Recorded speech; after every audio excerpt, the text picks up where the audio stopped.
Ilan ng DWBS, ang Radyo Totoo, CMN, Legazpi City, Albay. CMN Live Nationwide. Susan Balane, magandang araw sa iyo.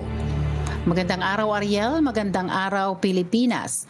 6 na araw bago ang pagdiriwang, tiniyak ng Albay Police Provincial Office ang kahandaan ng kanilang puwersa para sa nalalapit na Ondas 2025. Nakasaad na rin ang deployment plan ng mga personnel upang masiguro ang seguridad at kaayusan sa mga sementeryo, mga pangunahing lansangan at iba pang lugar na inaasahang dadagsain ng mga tao.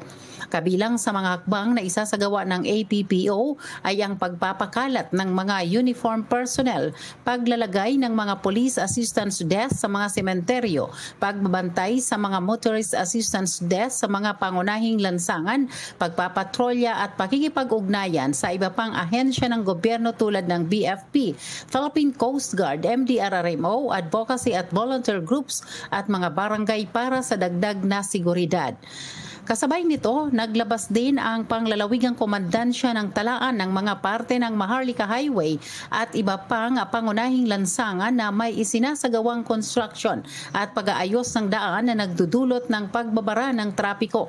Makikita din sa Albay Police Provincial Office official Facebook page ang mga paalala at mga bagay na dapat gawin at iwasan upang huwag maging biktima ng anumang krimen sa panahon ng paggunita sa mga yumao.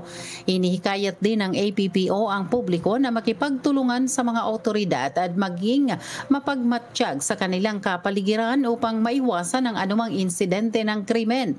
Ayon kay Police Colonel Noel Donato Nunez, Provincial Director ng APPO, ang Albay Kasurug Cup sa maagang naghanda upang matiyak ang ligtas at maayos na pagdiriwang ng Ondas 2025. Patuloy naman na hinihikayat na makipagtulungan ng publiko upang makamit ito. Tiniyak naman ni Nunez ang presensya ng kapulisan sa mga sementeryo, simbahan, terminal, malls, mga lansangan at sa iba pang matataong lugar. Mula dito sa Albay, ako si Susan Balane ng DWBS Radyo Totoo, CMN Legazpi, nag-uulat para sa CMN Pilipinas. CMN Live Nationwide. Maraming salamat Susan Balane mula po sa impilan ng DWBS, Radyo Totoo, CMN Legazpi City sa Albay.